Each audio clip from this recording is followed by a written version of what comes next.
Ellen, thank you so much for your time, if I may indeed call you Ellen in the course of Yes, this of interview. course. Look, let's start with the simplest question of all, and that is, define mindfulness, which I'm sure you've had Yeah, to do so many times over the years. yes.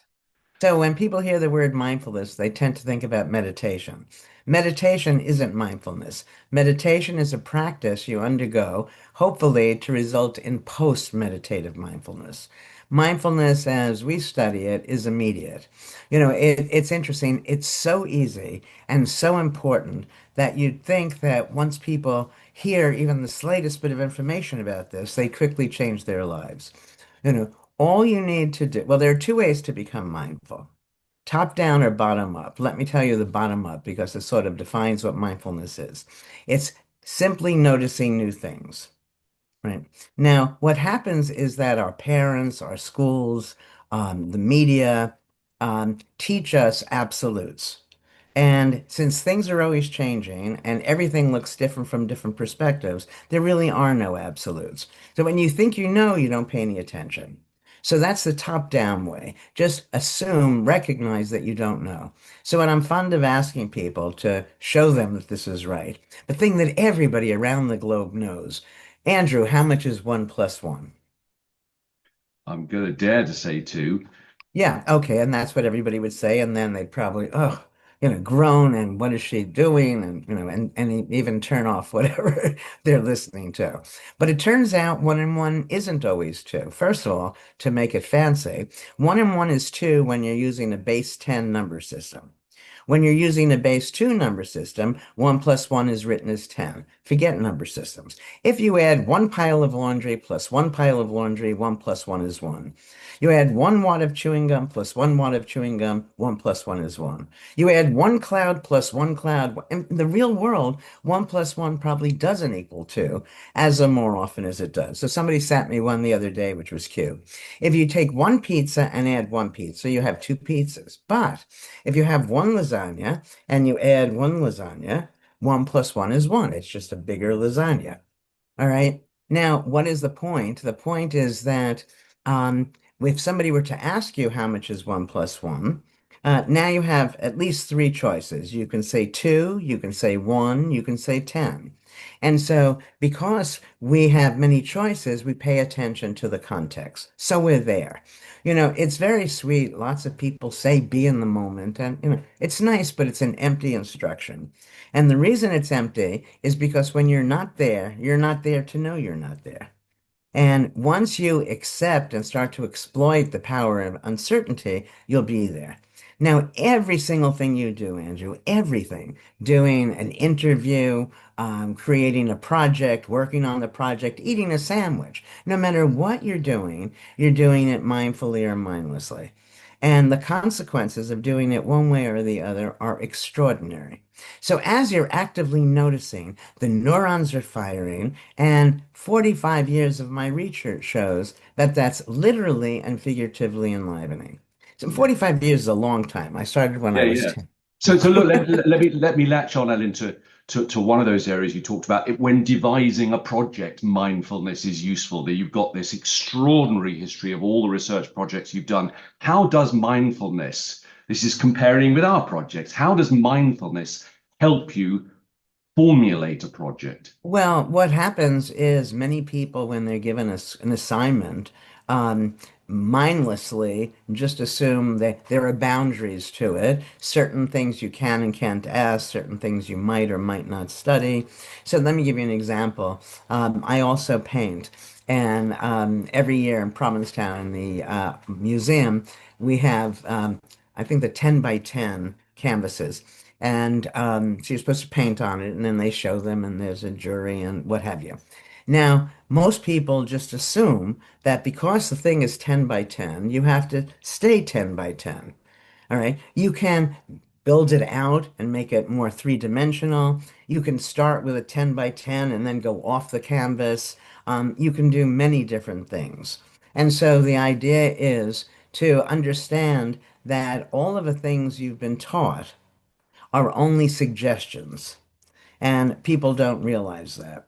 All right. So that if you see that it's a suggestion, then quite naturally some alternatives will occur to you.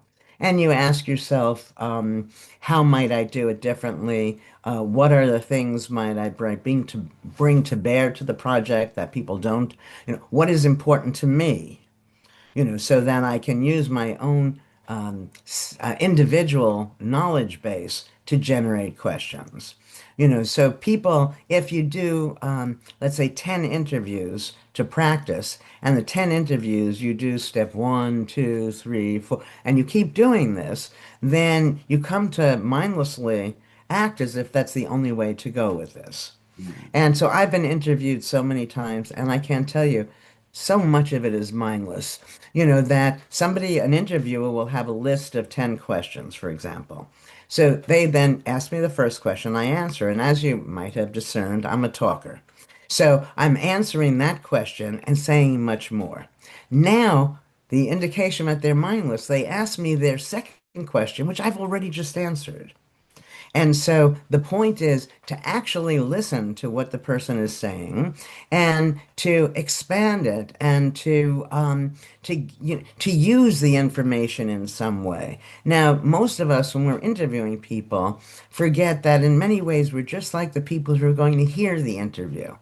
So if something isn't clear to us, especially for young people, they need to ask for clarification. And then if you get a good idea that wasn't on your list of 10 questions, just ask it. So the idea is to establish a relationship with the person. So another example, you take a young assistant professor, and they write out a lecture, or they have their PowerPoints, however they're giving the lecture. And they memorize it and they do it. Now they say, because it's hard to know when you're starting, how long, you should be talking to get through the class. And so now they see, oh my goodness, I only have 10 minutes left and I have all this material. So they start talking very fast, forgetting that the goal of the lecture is to teach the students. You see what I'm saying? And it's the same thing with the interview, that you start off, you need to have some basic idea what you're going to ask, some basic understanding of what the person's specialty is, and then just go forward with it. Yeah, because I mean, obviously, when we're devising projects where dozens of people perhaps are being interviewed, there has to be the benchmark of a list of questions, which Yeah. apply across the piece or whatever the expression is. But you would say you've got to be creative within that Yeah, context. well, not just that, no, that you have to listen. That especially if you're recording the interview, a machine could do it. Ask the question, let the person speak, boom, then you ask the second question. And so if you ask the question and you're listening to the answer, you see, was it the sort of answer that's useful to you? If not, you shape it.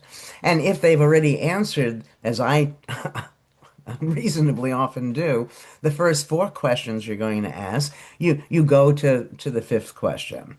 Um, it really is no different from having a conversation with somebody, Yeah, but except that you're guiding it some in some ways. yeah. So people are of so many different types.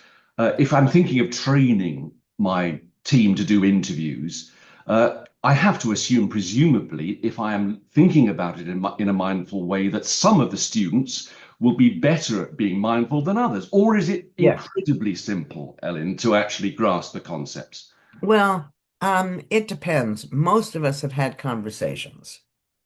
All of the students you're teaching have had conversations, so that if you can reduce their stress and frame this as a conversation, it'll be easier for people. But I think that once they allow themselves to actually hear and say something that's interesting to them, it unfolds on its own in a more interesting way. And you think that there are 10 questions that must be asked. I'm not sure. I don't buy that. If you get an interview with somebody who says all sorts of spectacular things that it wouldn't have occurred to you or your teacher or the editor of the newspaper or magazine to ask, you'd be foolish not to take advantage of the opportunity. And then, just as if you were talking to a friend afterwards and you play it back for yourself, the recording, and you see, oh, they didn't answer this particular question. I always invite people, that when you finish, if you see there's anything that you've missed or not understood that I've said, just call me back. Of course. So it's not they don't have to respond to the whole interview as if, it's a life and death experience. So look, the day of the interview, what's a good location? Are some locations better than others for creating an atmosphere where mindfulness Um, comes into play? Do you? well, I think that if they're in a noisy environment, it's going to be harder to listen. But other than that, no. I mean, for some people, there are certain rooms in their houses that are more relaxing. And so maybe do it there. Or more meaningful? Or more meaning. Well, no, every meaningfulness is not a function of place. It's a function of what we bring to the place. So everything is potentially meaningful or potentially not. I mean, I gave a lecture yesterday and I read a passage from Mark Twain on the Mississippi, and it was fabulous. But he was talking about water. Water. Okay, anything can be made interesting. On the other side of this, this is before the world was so frightening. I was traveling in Italy and driving, and there were these hitchhikers, these young kids that were wearing T-shirts that said New York on it.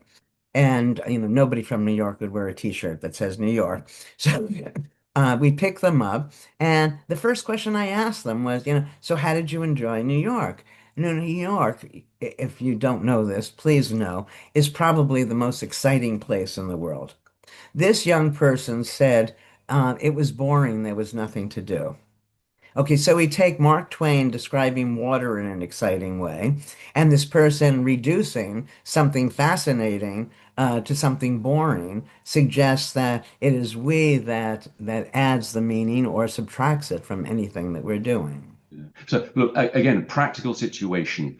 People have been trained in a basically secure environment at the university, and then they're out on their own, meeting somebody that they probably, possibly not even spoken to on the phone. They just know they're going to a location to interview them. They enter the room, and there's all that tension around. Yeah. How do you maintain the idea of calm mindfulness when you are nervous? This is a practical question. Sure, sure. You have a young person, so it turns out that public speaking is probably the biggest stressor. So I'm teaching Harvard students, and before I start teaching them about stress. I ask them how many of them are afraid of public speaking, and out of 150 kids, maybe three hands don't go up. And then we start to talk about it. Now, there are many ways to reduce your stress. First thing is people need to understand events aren't stressful. What's stressful is the way we understand the event. So if you say, here is this big shot who's going to think I'm an idiot, and then I'm going to fail when I do this interview, and then I'm going to fail the course, and then my life is going to be over. How could you not be stressed? Okay. But for people to understand that stress, this is going to sound silly to you, but I think it's effective. For people to understand that stress is in our heads and not in events, what the person might do is thread a needle. Just thread a needle. And then after they threaded the needle, ask them were they bored, lonely, stressed? No, because their mind is occupied with threading the needle. All right. So, you need to appreciate that most people prefer a positive interaction. There's no reason to start off and, so let's say one of your students called me. Uh, why should they, if I'm going to take the call in the first place, why should they assume that I don't like them, that I don't want to help them, or any of the other things that make them stressed? And I find there's nothing wrong, especially when a young person is speaking to, let's say, somebody famous or important in some way, to tell them, I'm a little nervous. Just Put it out there. Yeah, And yeah, then the person will say, don't be, yeah. and then they can just start talking. Is there? There's one other thing that I had asked while all these people are standing scared of public speaking. And I said to somebody, how much is 2 plus 6? And she said 8. I said, were you nervous? She said, no. I said, the reason you weren't nervous is because you knew what you were talking about. And most of the time, if you know the material, you're not nervous. Even if you go into an exam, forget about an interview.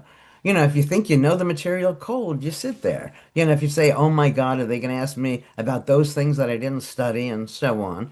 Then you will be Yeah, nervous. so research your subject in advance, but don't impose it upon the person that you're interviewing. That's the point. You use it as knowledge that's in your head, that's a security that's there. I'm wondering, Ellen, whether in your experience, women are better than men at mindfulness. I mean, is there a gender distinction? Um, well, I haven't the data, but I think yes. And why would that And be then? Well, it's interesting. Women have often been, so remember, I say that believing there are absolutes, one and one is two, horses don't eat meat, all of these things are just wrong, right? And I think men, because they're going to be out there in the world, have more of these absolutes than women. Now, if you were to learn something new, the best way to learn it is conditionally. So, for example, one and one can be two, which already sets up the state that maybe it's not. So women had been put down in the distant past about being on the fence. Maybe, well, it would seem all of those words, but that's actually what leads you to stay mindful because things are different in different situations. I mentioned the horses. This was fun. It changed my life, Andrew. I was at a horse event, and this man asked me, "Can I watch his horse for him because he wants to get his hot dog, gets the horse a hot dog?" Now, I'm a straight A student. I have a genius award. I mean, no one knows better as well, but not better than I do that horses don't eat meat. He came back with the hot dog, and the horse ate it. And that's when everything I thought I knew changed. And so, to the extent that women are a little less sure of themselves, learn things in a more conditional way, it's also that if you have to make decisions, where there's a yes, no, and you have a man doing that, and we'll use the stereotype, and the woman is in the home and she has 2 kids, and Johnny says Peter did it, and Peter says Johnny did it, her world is already less easy to pigeonhole. So these absolutes keep us mindless. Yeah, you said that location is not something that especially matters. Well, Yeah. it depends. No, no, no. Location can be. I mean, if you were to do an interview in a school or in a hospital, um, you're going to be start off probably more stressed than if you do it in, um, I don't know, an ice cream parlor. You Yeah, know. yeah. I was thinking about environments that evoke something in particular Yeah. for the person being interviewed. But I'm just wondering, we often talk about basing our interviews on objects, on memorabilia, and we haven't done enough of this. And I'm just wondering whether there's some sort of relevance here that actually talking around objects may be something that helps. I don't know. Well, it could. Do you know my counterclockwise study? I have read about it. Okay. So let me share it so maybe it's relevant here. This was the first test of my mind-body unity theory, which is simply people, mind, body, if you have them as separate, how is it that they influence each other? If you see it as one thing, then wherever you put the mind, you're necessarily putting the body. So I retrofitted a retreat to 20 years earlier and had elderly men live there as if they were their younger selves. So, as a result of them being their younger selves because of the environment they were in, their vision improved, their hearing, their strength, their memory, and they look noticeably younger. Just to finish, Ellen, the Mindful Body is such a fascinating read, as you've Thank indicated, you. everybody agrees. And I just want to talk about something very simple about it, and that's the role of telling stories in that book. It Yeah. does seem to be such a key part of the way you approached writing it. Yeah. And this is new, the my mindfulness book and my others that were bestsellers. It's not the way to go anymore, apparently. Well, when I started writing The Mindful Body, I was writing a memoir. So the only way to write a memoir is with all of these stories. And then it slowly changed into, actually, it's a funny story. I said to my agent, and he said, Ellen, it's very hard to write a memoir. I said, David, so I'll learn. Then I found out some big shot in the field had just written a memo. So then my agent checks. He says, no, his was a research memoir. I said, all right, so mine will be a research memoir. But stories are fun. I think the person who's writing or speaking knows what's interesting to them. And so why should they shift gears into something that's not interesting? It used to be the case that when we wrote research articles, this is hard science, that they were all impersonal and never from the first person. And now there's more first person. And I think it's important because, especially in science, but it's not done nearly enough, experiments only give us probabilities. They only give us maybes. They don't give us horses don't eat meat. They give us many horses under these circumstances don't eat meat, which is very different because that means some may, and when it's personal, then everybody becomes more mindful because there are alternative understandings of what's being So, said. so that's suggesting to round things off here that there's also has to be a mindful approach to the way that you write up your research. I mean, that's Yes, key as well. yes, exactly, exactly. Yeah. Well, look, I hope that's encouraged a few people, lots of people, to read The Mindful Body and others of your work. Evan, thank you so much for your time.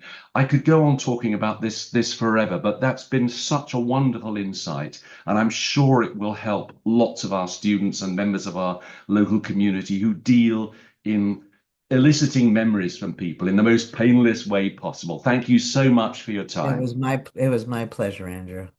Thank you.